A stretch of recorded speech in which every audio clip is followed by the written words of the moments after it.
Okay, so those are the penalties. Real quickly, we're going to go over affordable versus unaffordable again, just because this is going to implicate your 1095-C reporting. And for those of you that remember, this is the whole can't pay more than 9.5% of your household income and all that business. So that number changes every year. For 2018, you might owe a penalty on one of those individuals that declines your unaffordable offer of insurance or didn't get one from you and goes to the healthcare exchange. If to take you up on your offer, they would have been required to pay more than 9.56% of their household modified adjusted gross income, which are numbers that you do not know, and you probably cannot know. But if you'll recall, this number right here is important for some of those safe harbors. If, for example, you said your offer to staff is we're only going to make them pay 9.56% of their W-2, you may have been trying to set up for one of these safe harbors. There are some schools that have still done that. But the actual affordability line for 2018, so for the last calendar year's worth of reporting, is if that employee had to pay more than 9.56% of their household income based on the cheapest single-only plan that you offer. So if you're a school that offers a full PPO plan and a high-deductible HSA plan, your plan that you're going to use for determining affordability, determining cost, and the 1095-C is always going to be the cheapest plan that that person could have enrolled in.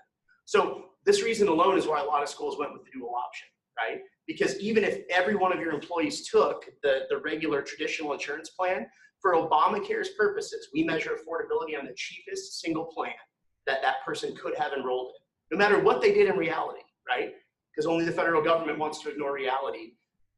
If they took a more expensive plan, that literally does not matter. What matters for your 1095 reporting is the cheapest plan that they could have taken. So we, again, talked about the safe harbors here. So the monthly tax, looking back at that, you can't remember, but if you flip back and looked at what the government did for that school that had to pay the penalties, they do break it down on a monthly basis, right? And so the monthly tax for if you have any tax liability for 2018, which you'll find, you know, sometime 3-4 years in the future if you did, yeah. Is $112 to $3,480, so $290 a month. So for any of these folks, this used to be $3,000 if you remember. That number changes, yeah. Just like this number changes, it used to be 9.5%. This number goes up every year.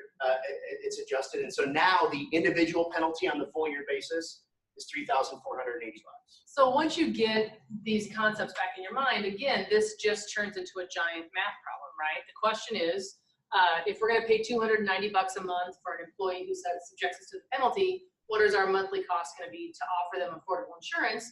And then you decide which option your board wants, right? So there is some method to us going through this, because we just have to figure out so that you guys know how we got to the $290 a month number, because that's your downside for not offering insurance on an individualized basis, and then they go out and get insurance on the exchange.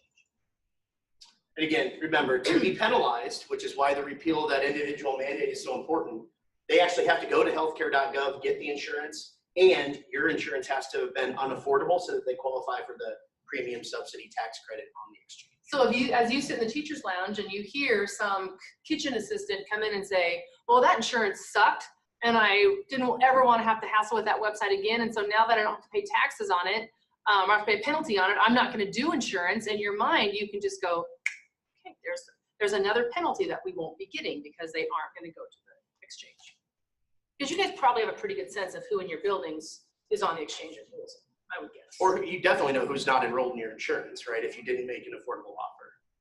And again, if you made a full single offer to every single staff member that might be full-time, then a lot of this stuff, right, then you're not going to be subjected to a penalty, but that doesn't, you're still going to have to understand how all this works to fill out the forms and do that. So that's why we're going over this historical stuff.